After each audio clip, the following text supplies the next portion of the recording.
क्या एक राज्य का चुनाव पूरे देश की सरकार गिरा सकता है? और क्या राजस्थान की राजनीति में तीसरा ताकत सच में उभर रही है? यह सिर्फ बयानबाजी चल रही है। नागौर के सांसद हनुमान बेनियाल हाल ही में बाड़मेर दौरे पर गए। वहां उन्होंने कई बड़े बयान दिए। कहा कि पश्चिम बंगाल में ममता बनर्जी की party all India Trinamool Congress जीतती है तो दिल्ली की सत्ता उल्टी गिनती शुरू हो जाएगी। बिना नाम लिए बाड़मेर के सांसद पर आरोप लगाया कि उन्होंने आरएलपी को कमजोर किया। भजनलाल शर्मा पर भी तंज कसा और दावा किया कि वो राजस्थान में तीसरी ताकत खड़ी कर रहे हैं। अब इसे तार्किक तरीके से समझते हैं।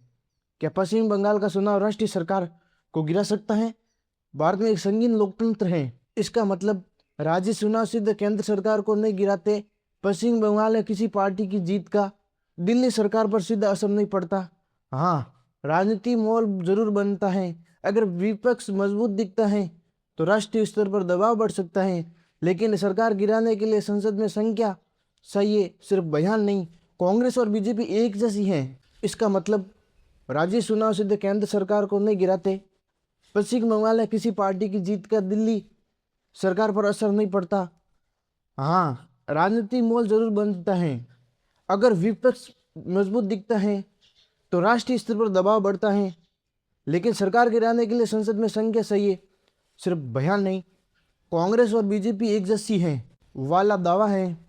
ये बात कई क्षेत्रीय नेता कहते हैं। वास्तविकता स्थानीय स्तर पर कुछ जगहों पर समझौता या समान व्यवहार दिख सकता है, लेकिन राष्ट्रीय स्तर पर दोनों पार्टियां वैचारिक रूप से अलग हैं। राजस्थान में तीसरी ताकत हनुमान बेनीवाल की पार्टी एक क्षत्रिय पार्टी है, लेकिन राजस्थान की राजनीति परंपरागत रूप से दो पार्टियां कांग्रेस और बीजेपी के बीच रही हैं। तीसरी ताकत बनने के लिए चाहिए मजबूत संगठन, स्थायी वोट बैंक, सही गठबंधन। 2018 में आरएलपी को कुछ सफलता मिली थी, लेकिन बाद में अंदरूनी समस्या से असर कम हुआ। विकास के मुद्दे, पानी, पलायन, ये सबसे महत्वपूर्ण मुद्दे हैं। बाड़मेर, जोधपुर, नागौर में पानी की कमी और रोजगार के लिए पलायन बड़ी समस्या है। नहर परियोजना से कुछ सुधार हुआ है, लेकिन अभी भी कमी है।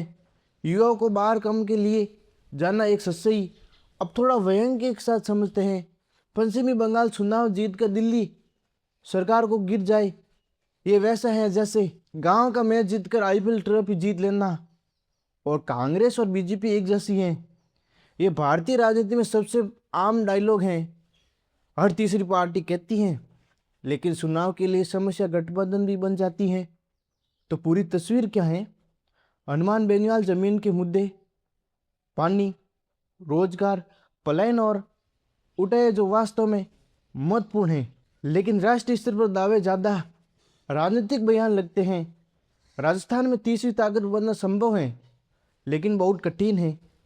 क्या आपको लगता है कि राजस्थान में सच में तीसरी ताकत उभर सकती है, या फिर कांग्रेस और बीजेपी के बीच ही राजनीति चलती रहेगी?